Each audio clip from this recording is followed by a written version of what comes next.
time you're tuning in the program called What's Going On FlintTalkRadio.com.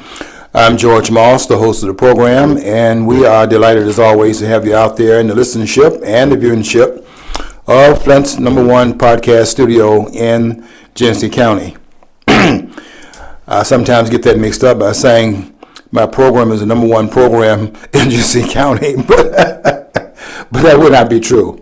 But we are working hard to become that, and that is true, and that's what we're happy to have you out there with us this afternoon. We come on every Monday from 2 o'clock to 3, and if I'm not mistaken, this is the 4th Monday, so that means that following this program at around 3:30 will be Catherine Hunter Williams' program, along with Miss Helen Blake, and they'll be bringing you Satori's Black History Corner. Miss Catherine Blake. Not Catherine Helen. Blake. Did I say Catherine Williams? You said Helen. You said Helen Blake. Oh, Helen Blake. I'm thinking about Helen Keller. That's Helen Blake there, folks. Well, let me write that down on my forehead next time so I can just read it, put my eyeballs, I can read it backwards. But yes, that's the program that comes on at 3:30. It stays around for about 30 minutes. And I always rush home. I'm going to get an accent one of these days, rushing home as I do after this program is over. I rush home to see the program at home live. And I've got to maybe hang around sometime, just watch it here. And I want to worry about risking my life rushing to the about 6 miles away from the studio to see it as it comes on live. Well, we are live here now, and you can pick it up anytime at your leisure on FlintTalkRadio.com, and we are very happy to know that we are continuing an effort to bring some information from another standpoint that nobody else is, in fact, bringing. And I'm going to be bringing something today to the forum on this latest media-created nonsense around race that nobody is saying, and I'll make some comments about that as well before we go off the air. I've been promising the last couple of weeks that I was going to talk about the finances of the country, and every time I get ready to have that conversation at the beginning of our program, something comes up that trumps it. But what I'm going to do here, I'm going to take out the money right here. I'm going to put it back in my pocket, make sure John doesn't get it after the program is over. But I'm going to definitely put that on there as a reminder that before I get off the air today, I just got to make some comments about the money and what passes for money in this country, and then talk about some of the things that are happening around the economy and things to look out for. And I put that on there as a reminder. I've got to get to that conversation before this 1 hour is over. But I think I have to start at the first things, do first things first, because I know exactly all the energy that's out there right now, and people want to know what our spin is on this latest event. I did want to talk, though, before I get to that particular event, which is about the Donald Sterling case, the owner of the Los Angeles Clippers. I did want to say something about what occurred here that relates to the state of Michigan, where we had a partial victory, not a complete victory, by a court that continues to talk out of both sides of his mouth. But it is important that it was able to talk out of the right side of his mouth this time, rather than over there talking out 2 words over here and 1 word on the other side, and then you don't know what the you know what the court is talking about. John, you're probably aware that we got this problem now. Later on, they got this. The court has a real dilemma on its hand, because what it did in ruling that the state of Michigan does have the right to determine in its statutory claims that it's going to outlaw affirmative action and admissions to the university, in this case the University of Michigan, and it said that that can stand because the voters have gone to the polls and they have in fact spoken. So here's a nice court all of a sudden deciding that we can actually make our own self-determining rules and regulations without interference by the federal court, telling us that we cannot decide for ourselves how we're going to govern ourselves. Too bad Shooty doesn't do that for the medical marijuana law that we passed. And we got to now look out for other things, as it said, that contradicts that, including the same-sex marriage code, because the state of Michigan went to the polls and they voted they're not going to have as a legal parameter around marriage. They're not going to take that parameter from around the institution and say it can be a man and a man, a woman and a woman. And they've also decided that. So that has been overturned by the district judge, Bernard Friedman, who knows better than the voters know, of course, because he sits on the jury as one man, nobody knows better than Stalin. What the rules are. So here the judge stood on the bench, and he said that the people. He said just the opposite of what the court said. The court said that we have the right to determine our own destiny in these particular parameters, where we went to the polls and voted that we're not going to have this as a guideline, we're going to have something else. So now the court's got a dilemma on his hand. It said in the affirmative action case, people can go to the polls and determine their own destiny.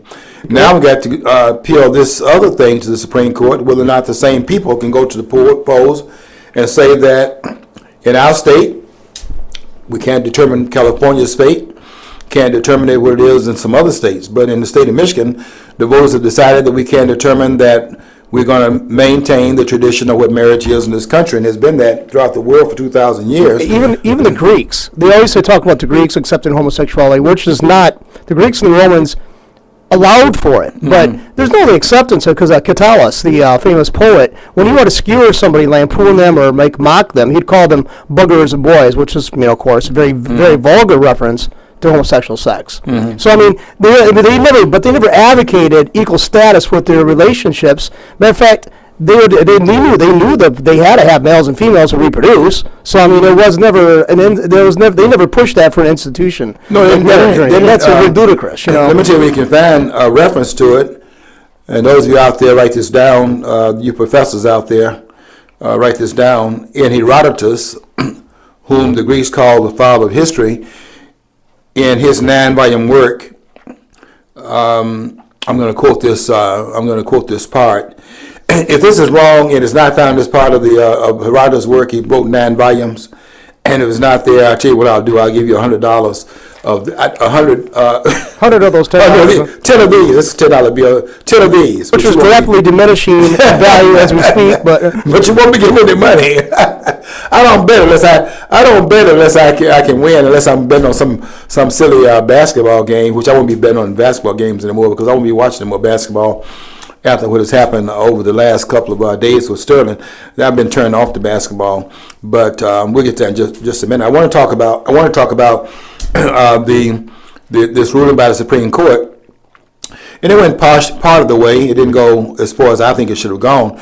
I think the court should have ruled resolutely and in a more unequivocal way that you cannot discriminate in terms of public institutions.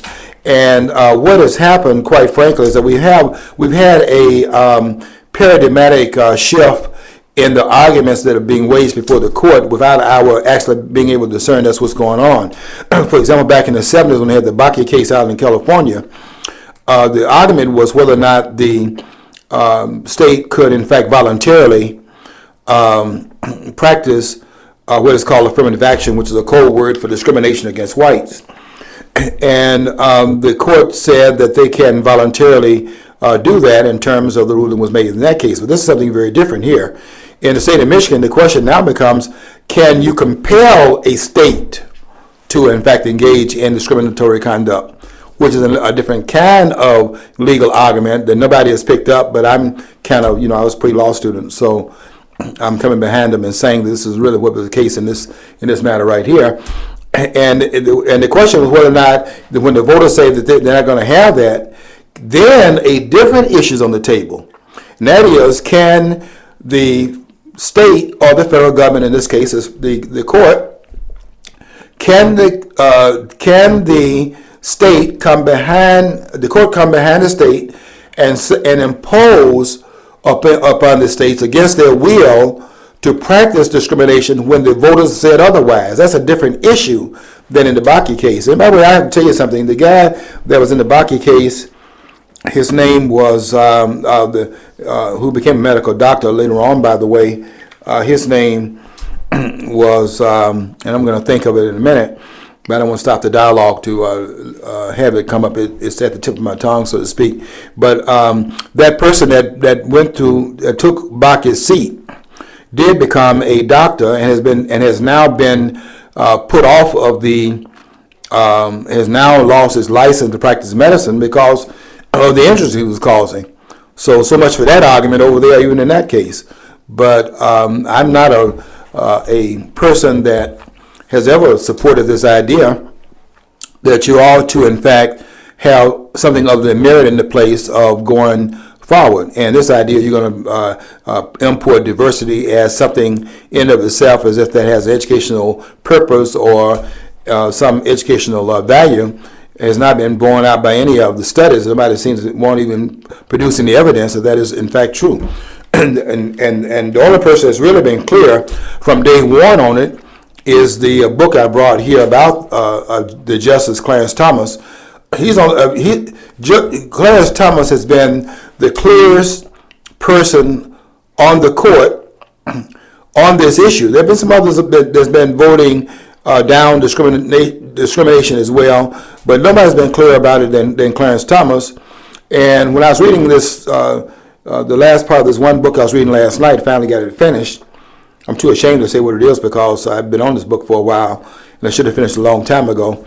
And I would have finished it if I hadn't been on Facebook all this time, where my life is being spent at my computer. You should have your wife saying, "Okay, George, you can have this long on Facebook, and I'm shutting it down." Yeah, you got to get stuff done. Start packing up and walk out the door with the suitcase is packed. I will certainly understand that because I spent a lot of time there. But I think we have to take these opportunities and have a public conversation with what's going on, and that's what I've been trying to do. Given all the things that are now breaking on the news, I think it needs to be explained from a different vantage point because everybody's in lockstep with each other in terms of what's being imported from the media. And I think we have to have another voice out there. So I did spend a lot of time, which I would like not to always have to do, but when you don't see anyone else doing it, then, what's that slogan that says, if not you, who, and if not now, when? So at some point in time, we'll call upon whenever we can provide what we think is a service.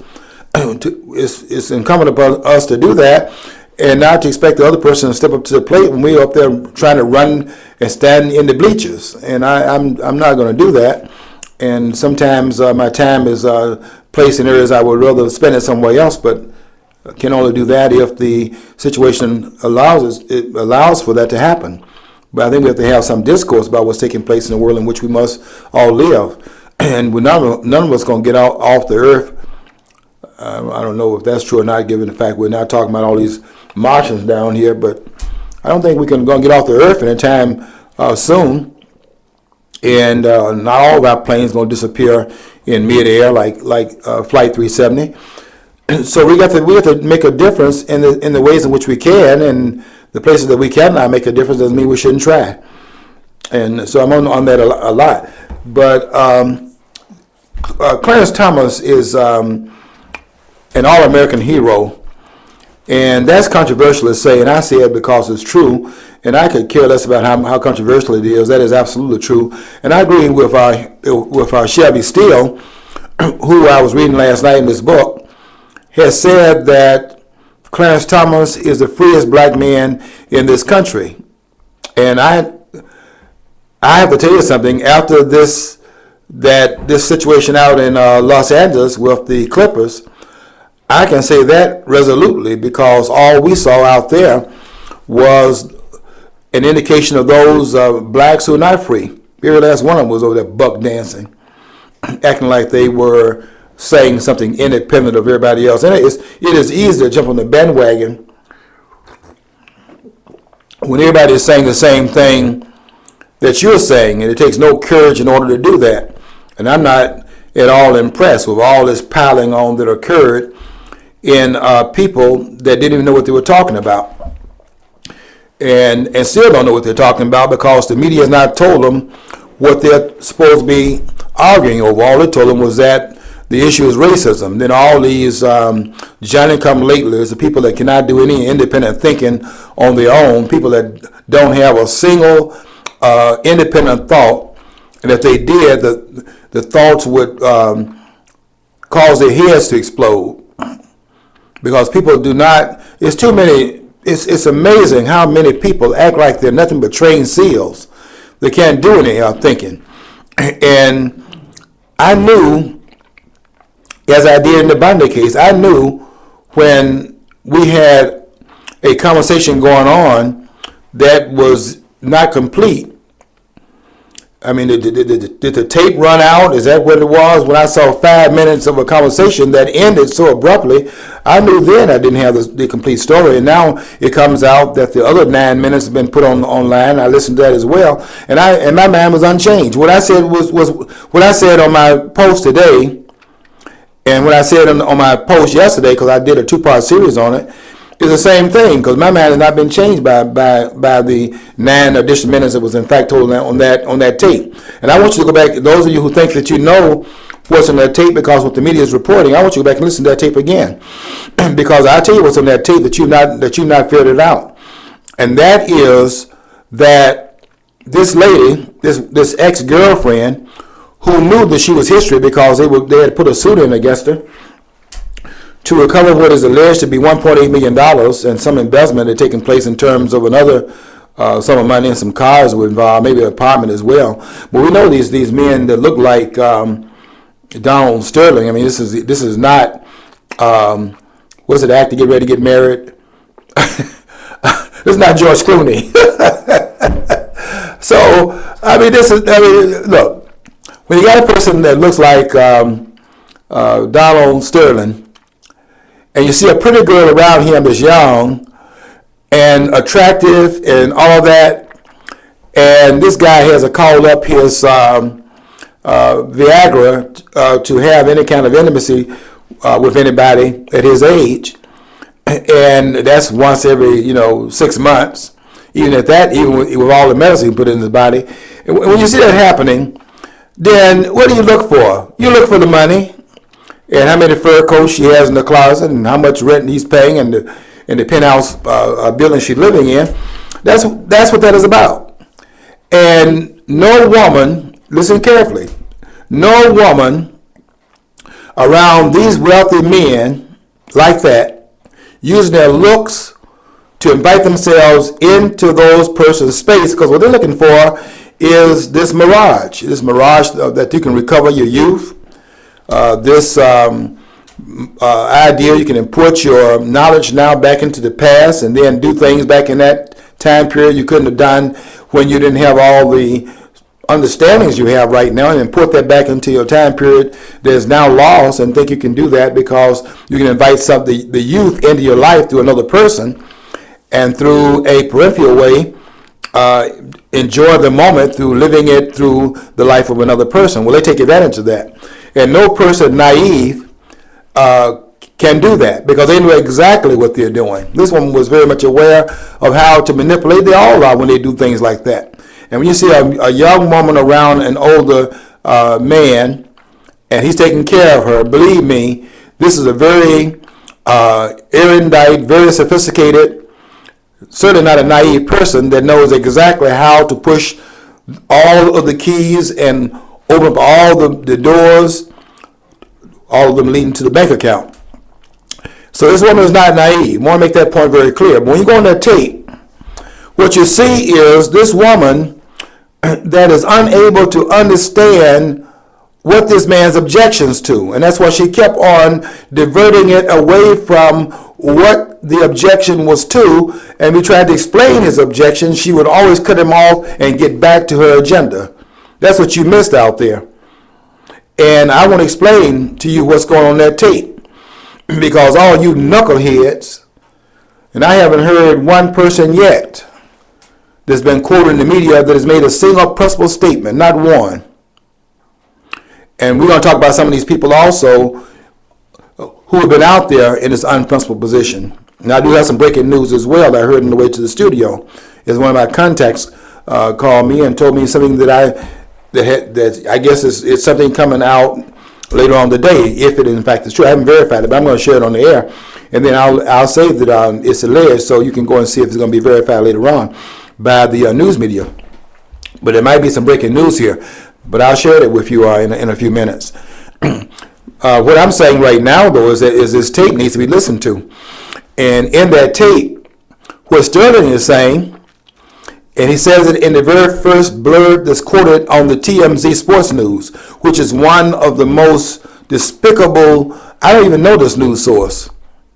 But this is another MSNBC in the sports arena from what I read. And I don't know a lot about TMZ, but what I do know is that they've been totally unprincipled in this reporting. The first thing that's said here is that Donald Sterling says in the very first blurb they put out there is that he doesn't care what she does in private. What he's saying is, don't be putting this stuff in my face, bringing this guy who she took a picture with, which I just saw yesterday. She's wearing a cheerleading outfit, skimpily clad, and then she's on there with this known whore, Magic Johnson, who you're not supposed to remember that this man had HIV, which forced him out of the NBA, that was looking at the image just like this man looking at his image. And they couldn't have a person run up and down the basketball court where basketball players are worried about him getting cut, going in for a layup, and somebody may hit him the wrong way and it cuts him, and then he's bleeding, and there's this blood that might get on them, and maybe they get infected. They couldn't have that, so they had to force him out of there, because the NBA not only had Magic Johnson creating maybe a hazard, but also he had to worry about his PR image. And that is very understandable, and nobody called it racist, and nobody criticized the NBA, and none of that. And here is the same issue with Donald Sterling, who is saying that he doesn't have a problem with this young lady who is a mixture of black. I don't want you to forget this, a mixture of black and Mexican. The man is dating a woman that is a mixture of two different groups. None of it is white. The woman is admittedly a black woman and a Mexican woman, and that's his girlfriend he's giving his money to. Yeah, I was going to bring that up. I was like, well, how much of a racist can this man be when he's dating a person who's a mixed ancestry? I mean, Donald Sterling was getting ready to get his second award on May 15th from the NAACP. They were getting ready to give him a Lifetime Achievement Award. They said, though, I just heard the news before I left, it was on HNN News. They're saying that this is not the first thing, racist thing that he's been connected to. But I'd like to know this. Okay, if it wasn't the first one, why wasn't the first one reported? Another thing is, too, why? Okay, another thing is, he says racist. Everybody says stuff off the top of their head. Of course, when you're a multimillionaire, you got to be very circumspect, because, let's face it, this woman was intimate with him. She took money from him. Mm-hmm. I don't know how long the relationship lasted, and so basically, she's nothing more than a high-priced hooker, essentially. And I mean, you can't ever let your guard down. You always got to be so circumspect that you got to think the same way. I mean, basically, they are enslaving the minds of people. And that's what they want to do. That's what the political corruption. Whenever you see a young woman around these men that look like Donald Sterling, they're not around them because these men just want to see how a fur coat looks around their shoulders. I mean, that ain't it, folks. She can't be that. No, nobody should be that naive to think this woman is such a stellar source of information, and she was so injured by his action, his speech, and stuff like this. I mean, to me, she sounded like a rather plotting, scheming individual. She recorded their conversation. I see how crafty she was and clever by how she kept bringing that conversation back to race.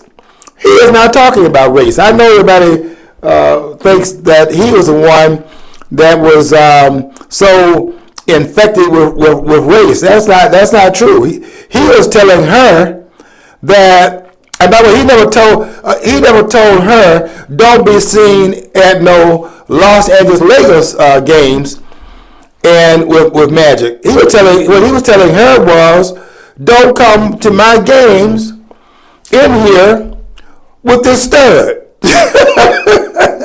That's what he's saying. Wasn't Magic Johnson supposed to be married at one point too, or was he? Yeah, he and his wife are estranged. But Magic is still with his wife. But you know what Magic's history is? Magic was with the woman that he married finally. He was with that woman for 14 years before he finally decided to marry. Then had a prenup agreement. 14 years in prenup agreement to make sure she didn't have anything. Once he got HIV positive, and he tried to apologize to his wife and even said, I know you may want a divorce. She went over and slapped him because she was offended that he would think that there was the kind of woman she was. And he said on Arsenio Hall show back in that time period, at that point in time, he went over there and tore his prenup up, and because he said, man, I just didn't understand what kind of woman I had. We had her for 14 years before you married her. So don't come here telling me anything about this guy about your principles. He's still like a despicable character in my He is despicable. Yeah. And I'm going to make a point about that's what the news is going to be about as I get through with this story. But I want to start at the very beginning and move up to where we are right now with the latest breaking news. And so the man is concerned about her coming to the basketball games with the man that she took a Instagram picture with, almost naked, and people are calling him, apparently, and I could tell this by reading what he was saying, asking him, hey man, what's wrong with your woman? Because she's out here with Magic Johnson, the stud. You know these basketball players. The only one that didn't have a woman in his bed every city they go into is A.C. Green, who played with the Los Angeles Lakers. This guy was a virgin until he got married. But you can find another version in the NBA. You get this right here, 10 times over. Dennis Rodman has a book out called Bad as I Want to Be. So I don't have to come and shoot from the hip. I can give you the documentation. And what Rodman says in that book is that the NBA is about sex and money. That's all it's about. Sex and money. Those girls are at those basketball games. Those boys, those guys are saying they got these nice, expensive cars and houses and stay in these luxurious hotels. These girls, gravitate toward that. And these boys and those basketball players not saying no. That's just the way it is. And so these guys are nothing but basically whores. Excuse me for saying that on the air. But that's basically what they are. And for them to come out here acting like they got principles, that is really over the pale as far as I'm concerned. Don't even come here with that. Nobody has made a principle statement thus far. And Donald Sterling was saying that he didn't care who she associated with. He even said something that I don't think anybody that's complaining about what he said would say themselves about their girlfriend. And that is, he said, I don't even care. You can sleep with them. He used that word, use other words. You can do that with them. But just don't bring your stuff to the basketball game. Nobody coming out here in public with it. And then this girl who can't understand that because, she's kind of naive, but not naive enough not to know how to manipulate this man. But she's naive, can't understand that. And she then turns into a racial issue. It's not racial.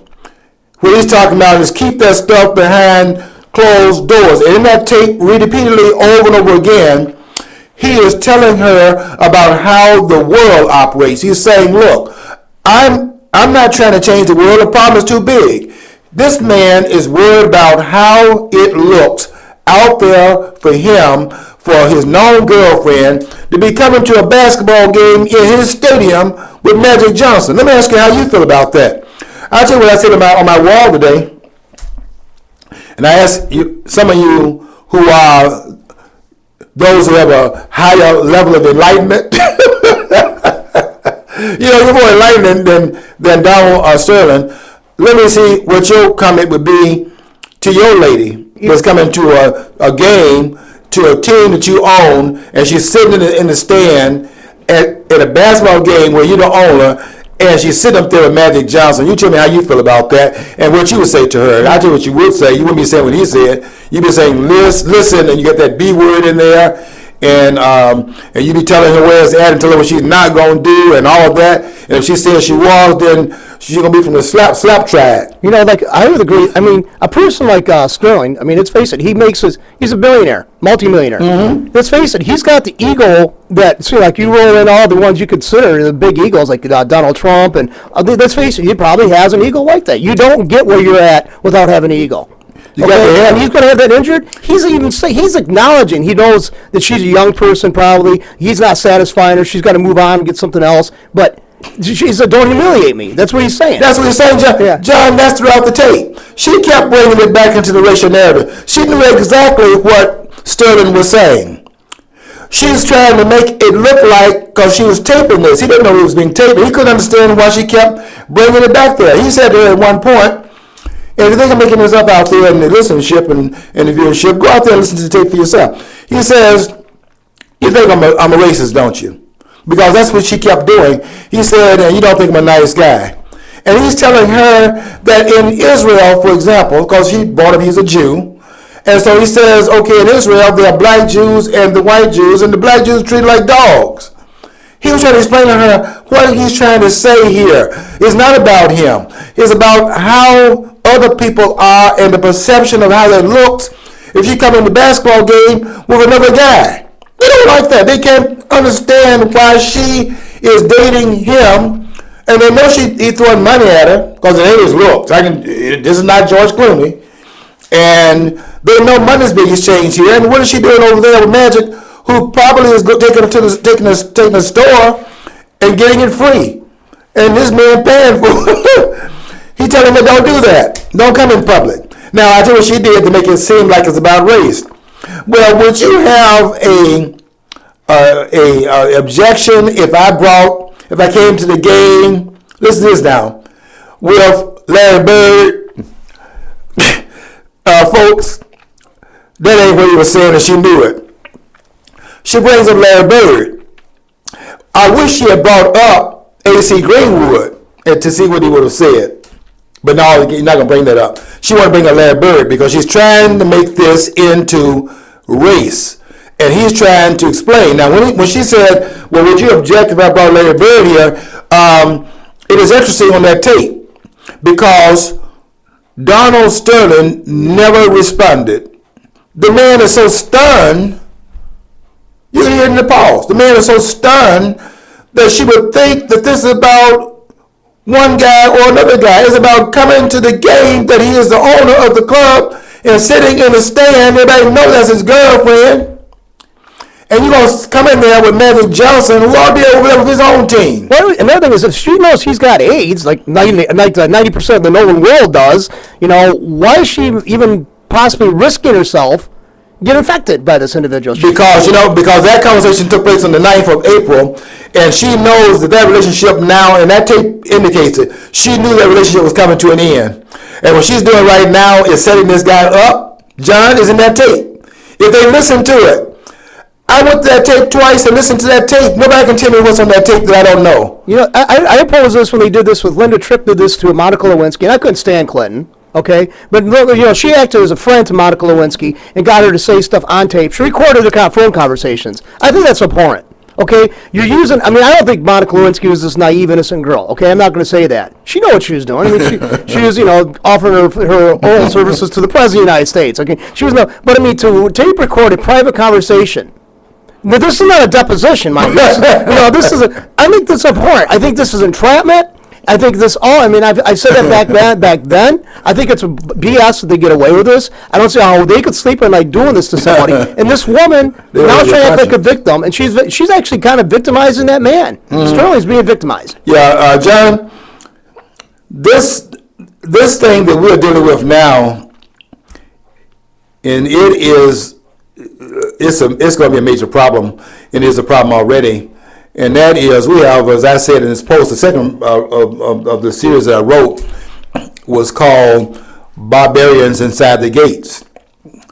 And we have got to look at this very carefully in terms of what we're dealing with. We're dealing with some very unprincipled things that are taking place right now. This is worse than Attila the Hun, because when Attila the Hun was at the gates, maybe they can keep him outside. Well, you knew he was an enemy. You knew what he was going to do. Yeah, but you better keep him outside those gates there, because once he gets in, he's going to do what this guy said he's going to do when he came down the Nile River into Egypt. He said, you better open up those gates, because if you don't open those gates, they have to knock the gates down. When I get in there, I'm killing everything in there. In other words, that the barbarians in the gates, let's keep them outside, more dangerous than letting them in. But you don't let them in voluntarily, because we know what they're going to do once they get inside. And these barbarians this is what I was sort about in the book called Barbarians Inside the Gates. We get the barbarians inside. And this is a big problem in this country, and you will see how it plays out right now with everybody, none of whom have made a single principle statement. I do want to call some names out, or some people they're not going to interview any of these people here. All the ones they're going to interview will be the ones that they've interviewed already. They're going to go and see what Al Sharpton says. and they're going to go and see what even want to see what Snoop Dogg said. Somebody ought to go and read what he said. And I don't think the guy said one word that wasn't laced with profanity. I mean, I had to, I put in his comments, but I had to edit out every third word because it was these words you can't use in a. I try to write my articles for the family public. People who would be offended by running into language that's laced with profanity to infinity. So I try not to do that because I want to respect the people who read my posts, and a lot of people repost what I write, and I don't want them reposting, and then here's this guy quoting, and then I'm going to inflame their friends. I try to watch the language I use, but in this case right here, I edited out most of it, but some of it I just couldn't edit out because I wanted to see exactly what this guy was saying. And so then they went to Snoop Dogg, want to know what he said, and who is interested in Snoop Dogg and what Snoop Dogg says? Can you tell me what person is going to go to him and ask him for his comment? And I don't even think about be going to Al Sharpton. But they had to go in there and get Al on the record, Al Sharpton, the Reverend Al on the record. And then there's Magic Johnson. And we had to find out what the team, Doc Rivers, the coach of the Clippers, what do you got to say about it? And there are the players. I knew the players, by the way, they're big hypocrites too. I tell like this, folks, they're hypocrites too. And I knew before the game started that they were not going to win that game. They got blown out. They didn't score 100 points. Other teams scored 117, 118 points, and they couldn't score 100. And the reason why is because if those guys win that game, they ain't suffering sufficiently under the duress his man put on his team. And they can't win that game now. They were up 2-1, playing good basketball. All of a sudden, the Oilers move like, I'm overwhelmed. I can't shoot today. Look how this look.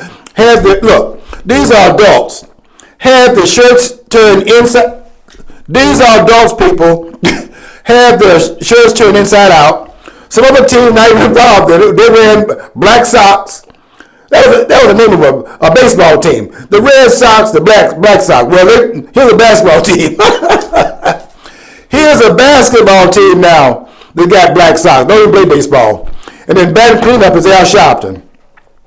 And this man, I can't believe this man. I quoted some things he said back in 1993.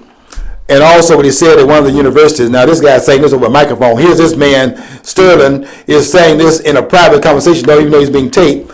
Thinking he's talking to his girlfriend, and she done blatted all over the screen. And he got to be brought in, they got to take his property from him.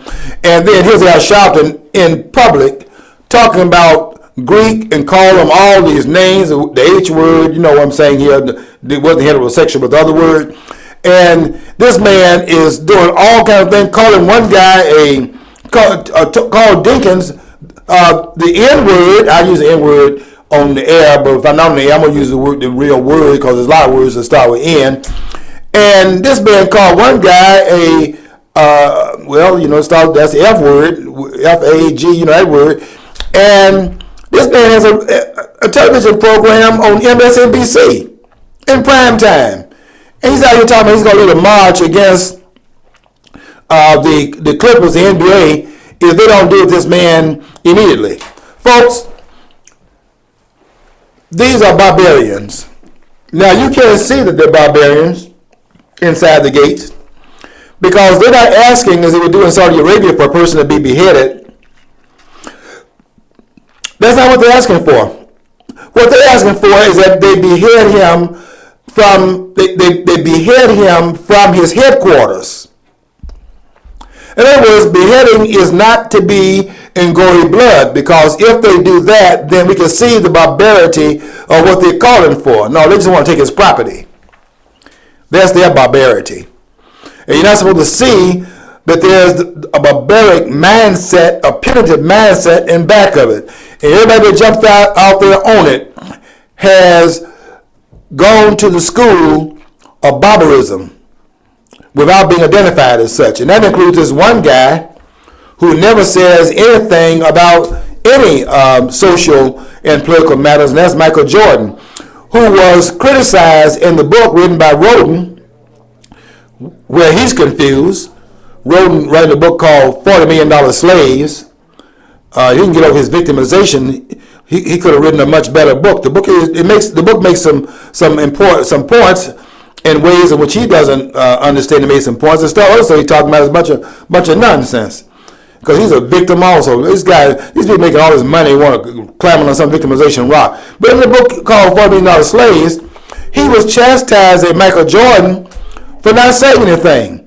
But now Michael says something. And why did Michael say it? Because he had to come out there as an owner. Can't be left on the sideline on this one. Everybody's saying something. There's Snoop Dogg out there. There's Charles Barkley out there making meandering nonsensical statements. There's Shaq O'Neal out there. Even Kobe Bryant, the one that was saying something reasonable a couple of weeks ago and said that we have to look at the evidence for making a decision. And now he's saying, I couldn't play basketball for him. Why can't you play it? And then here's a player saying, I can't play for the guy. You ain't playing for the guy. You're playing because the guy's paying you $10 million. You ain't playing for him. You're playing for the money he's paying you. That's why you're out there playing. And I tell you what you're not going to do. You're not going to play for anybody if they don't pay you. But you want to make this as if you're standing up on some principle. You're not standing on only a principle. That's he said, she said, and everybody jumping on the bandwagon because that's easy to do. They ain't taking the courage to do that. What takes courage to do is what I'm doing here. Opposing all you maniacs out there, you barbaric ignoramuses, you hypocrites. That's what you are. A bunch of hypocrites, all of you. And now Michael comes out. The one that wrote and said in the book, $4 Million Slaves, never says anything. There's Michael out there. And there's Kobe saying, I can't play for a guy like that. You may be playing for a guy like that who hasn't come out of the closet yet, for all you know. It might well be that they're all like that. How do you know? But if you think that this is about this man's racism, go and listen to the tape for yourself and start thinking for yourself. Because what you says in that tape is not in that tape. And I listened to the tape twice. The one is 15 minutes long, I listened to that tape twice. The one is 5 minutes long, listen to that one or two times. And it's very clear, and I dare anybody to prove me wrong on this point, that what you're saying is in that tape is not in that tape. This man is objecting to his girlfriend embarrassing him in public, and that's it, case closed, that's the end of it, nothing else. And the NAACP, okay, now they come to you over there in Los Angeles, your hypocritical selves. In 2009, this is for the NAACP folks out there, this organization that once stood for something that now is nothing but a bunch of knuckleheads. People, civil rights people in the civil rights movement that didn't go home. And out there making all this noise, wasting time, taking up collection, and continuing to act like they're going to deal with the problem that they dealt with when Bull Connor was back there blocking access to the schools. They want to act like that problem still exists and all of that. But what they need to tell me, that's your Los Angeles chapter out there in California. Why was it that when there was a problem between Sterling and Elgin Baylor, who he had fired? Elgin Baylor, as you know, was one of the early pioneers in basketball, and the one that gave him a job in the basketball was, in fact, not Magic. He wasn't working for the Magic team. He wasn't working over there with the team that Magic job. Did Magic give him a job? This guy gave him a job. And that guy was up there as like the president of this guy's company. 10 of the 12 players on his team are black. Now, if the guy had a team that looked like Wisconsin's basketball team in college, all 5 of those guys, I don't know where they can find 5 white guys that play basketball and be all out there starting. I don't know how that happened, man. I thought we may have gone over to Europe to find some basketball players. But apparently there's some white persons over there studying basketball like these black players are, because that's all they do is play basketball. But anyway, Wisconsin. Now, if you had Wisconsin's team, I would say, well, that's a problem. 10 of the guys' players are black basketball players. 10 out of 12. So this idea of this man is in fact hurting black folks. Where can you find that? And he is up here making these comments about his girlfriend coming in here with a known philanthropist, a person, I say philanthropist, a philanderer who goes out here and is known for what he was doing when we played basketball. Everybody's talking about Magic, look at his smile, and look how much he's doing out there in the court, and he can pass the ball, the no-look pass, he created that. And look how he looks out there in the basketball court, and girls start liking that. They think there's some character behind being able to pass a basketball. They can't figure this stuff out. And plus, the man got money.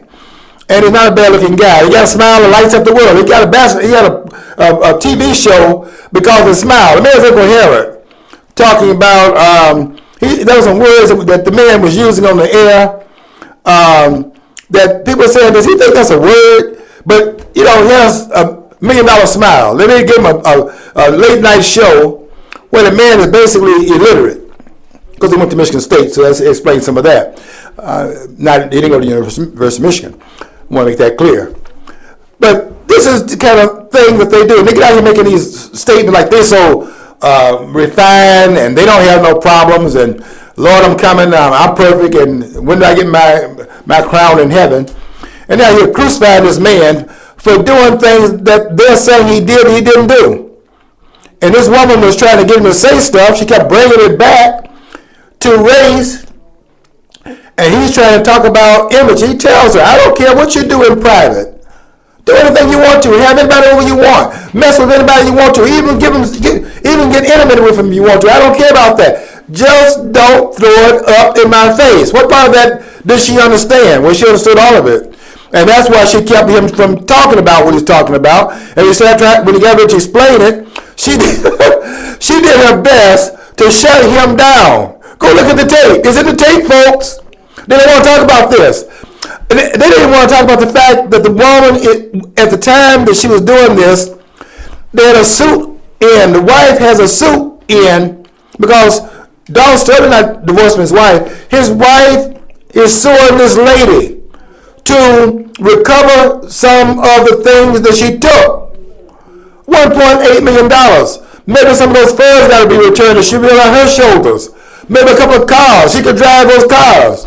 That apartment, move her in there. She's not living for her husband apparently, so maybe that could be an apartment she can stay in. But no, this got to be about Donald Sterling and the comments that she wanted to make that he never made. She is trying to get this conversation based upon race to form it and frame it so that it looks like the man is an outright racist. So that she can do what she intended to do, which is get back at him, which is what she said she's going to do. And she did it. It worked. Because now the media is willing to look at what's going on beyond what they're saying is in that tape. And what they're saying in that tape is an outrageous lie. And I wrote about this on my Facebook wall. I want some of you pundits, you more enlightened members of our society, the non-barbarians, the people who are not hypocritical.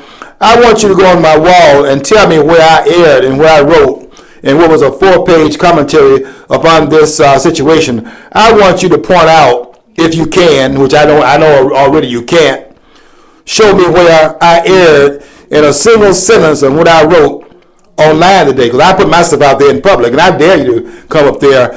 Some of you get when people repost what I write. Some of you get on there on the reposting. You don't put it on my wall where I can see it. But I go and follow you after the repost. I go and follow you where they repost and see what you're gonna see on those walls as well. And one person on there, yarn and all. Yeah, you better write yarn on there, but you better not try to come up against any of the points I made because then you're in my wheelhouse, and I don't think you can stand this heat that I bring to the table. Because I can tell you this, and I'm not bragging about it, but you're not qualified. There are very few others in this country that are qualified. I'm not bragging. I'm just telling you what you can see yourself, because there's nobody making the points I'm making on Facebook. And very few others are making these points in other arenas as well. That's just the way it is. And you can take that and let it alone. But try to disprove it. That's what your task is. And I'm not one of those persons who go along with the choir wherein because you said something, therefore George Moss got to say it, because I don't say what you say. I say what I say. And I'm not saying what you say because I know what you're saying is not right. And I know it's unprincipled as well. Because you don't have any character. And that's why all these people, Snoop Dogg, Charles Barkley, Shaq O'Neal, and this ridiculous president of the United States, Barack Hussein Obama, over in Malaysia. The man is over in Malaysia. John, This president was over in Malaysia. Did you know about that? Yeah, making comments about race and stuff. Yeah, I saw. Over in Malaysia. Yeah. On a diplomatic mission. And had to explain to Malaysian why this was an issue in a foreign country. Right. So he's abusing his power. This man is outrageous. Care who don't like it. You don't take the protocols of this country and apply Saul Alinsky, which is what this president was doing, was applying Saul Alinsky, never let a crisis go to waste, which is nothing other than out of the Rules for Radicals book. This president is, in fact, playing in Washington, having been inspired by Bill Ayers, the Pentagon bomber, one of his friends. And Bill Ayers was the one that told these people, don't let a crisis go to waste. So over in Malaysia, on a whole different mission, he got a comment about this guy having made a comment where the president couldn't come in and say he was acting stupidly like he did when he jumped the gun on the issue out there in Boston with Henry Louis Gates at Harvard University. He couldn't come out there and say the guy was acting stupidly because it's just words in this case right here. Nobody got taken to jail. But when the president was caught acting stupidly in the Gates piece, he then had to cover his tracks with a beer summit. And the beer summit was one in which he had to, in fact, cover his tracks because he got out there using the race card and had to back up when he got caught at it and then act like he, in fact, could, in fact, fix this stuff where he come from behind that mask. Well, the mask went down again, and now he's out here commenting about something else he didn't know anything about and made some ridiculous comments. I'd be glad when this man is gone because we are more divided now in this country with this man being president than we were before this man came into office. And we put him in there because we thought he's going to come in here and heal some of the nation's wounds, bind up some of the nation's wounds. This will be the fulfillment of Abraham Lincoln saying, bind up the nation's wounds, and we thought we were going to get it through this guy, and we're more divided now than ever, and people still can't see it because they're blinded by these barbarians that are reporting this nonsense in the media and making it appear a man said something he never said.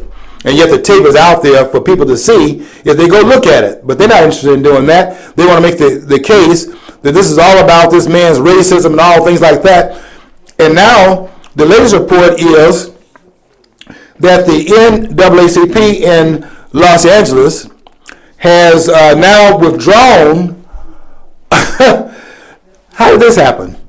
They gave the man an award in 2009, even though he was in conflict with Eldon Baylor, the black guy who had in fact fired in the same year as that was going on, and also in the same time period, they were giving this man an award. So they were saying, this man, we take this man's side. This man is not what they're saying that he is. Eldon Baylor trying to make it a racial thing. The NAACP gave this man an award in the same time period, and was getting ready next month on the 15th of May, before this thing broke. They were going to give this man a Lifetime Achievement Award at its 100th anniversary celebration because, the NAACP was founded in 1909, and they're getting ready for, and they were set up in Los Angeles a little bit later because the NAACP was set up on the East Coast, and Los Angeles, unless it has fallen into the ocean by now, and it might as well with what they're doing out there, somehow get them to succeed with that $34 billion of debt they got out there. Anyway, the point is that they were getting ready in their 100th anniversary in the Los Angeles branch of the NAACP which was founded in 1909 in New York on the East Coast, but they gone to the West Coast where it'll be 100 years next month. They were going to give the man an award. Now they got to go out here like Magic did and like Jordan did and like all the rest of them did. Snoop Dogg did. I didn't want Snoop Dogg on my side. And now they got to pull back, not give the man an award after all, and then return the man's money. Now, I don't know about you out there in the listenership, but I got to first of all, find out how much money that he gave. because I want to make sure that you gave all the money back. You say you're going to give all the money back that you gave, but you never told us how much money it would be. I want to find out how much money it was. Just make sure you gave it all back now, because I know you're honest people. And you got tremendous principles, which is why you are putting a Lifetime Achievement Award for a man who made some comments that you don't understand. You want to put it back, give his money back, you say, and you're not going to get a Lifetime Achievement Award as if comments he didn't make can cancel out all the things you say that he did if you have principle yourself. No comments in that tape can do that. If the people that are now his accusers, they were once his supporters, now they're his accusers. If they had principles, that couldn't happen. You couldn't have comments that have been imported to you through the media, which you can go see for yourself. Those comments are in fact inaccurately being reported, and then you pull back from the award, which you say is a Lifetime Achievement Award. That's what this award is going to be about, a lifetime of achievement, and then put it back based upon the comments in that tape, which have been inaccurately reported. If the people who are doing that have principles, this is not really about, at some point in time, about Donald Sterling. There are several people involved in this. Those who are his accusers, and also this girl who in fact taped that conversation and set him up. And anybody that listens to that tape can go and listen to it and find that every time he tried to get in there to explain what it was he was saying, she cut him off.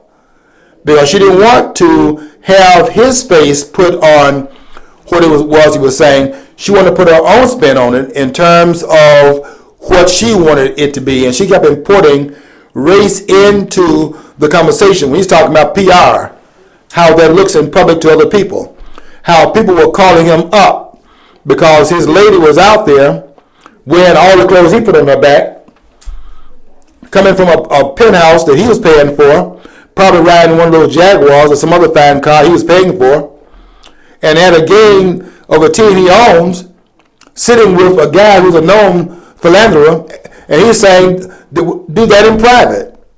That's what he's saying in that tape. And now they got all this going on, that the man is in fact some kind of racist. I have the tape. I dare anybody to listen to it and tell me where I'm wrong and where I've been poured the wrong understanding to it, because you don't fool me. And you don't think for me. I think for myself. And I wish a lot of other people could say that, but they're not many. And 95% of blacks don't think for themselves. That's why you get them, no matter how the part of the Klan treat them, they're still in lockstep, because that's what the other guy did, and that's what monkey see, monkey do does. They're not going to quit that, because they can't think for themselves. Don't have independent thinkers. And that's why even Michael Jordan got out there on this case here, because Michael didn't say anything, but because everybody else is out there saying it. Then here comes this man who is unprincipled to say what everybody at that time was saying. Barkley was saying it, Jack O'Neal was saying it. So what's Michael saying? When Michael comes out there and says that. Here's Kobe Bryant, who was making a principled statement. They made him shut up. They're going to boycott him. Get out there and say what we want you to say. Are we going to boycott the product that you in fact advertising for your company? We're going to sell more of those other shoes. We're going to sell gear shoes that you're advertising for. Shut up. And, and he shut up. And guess what? When he shut up, he came in on that very night and said, this is what I really now believe, and all that, backed up and did the James Brown. That's what he did. Backed up and did the James Brown. And now he's back in good standing. He wanted everybody to know in this particular case right here, he's down with the cause. And that is, I can't play basketball for a guy like that. And may well be playing for a guy like that without knowing it.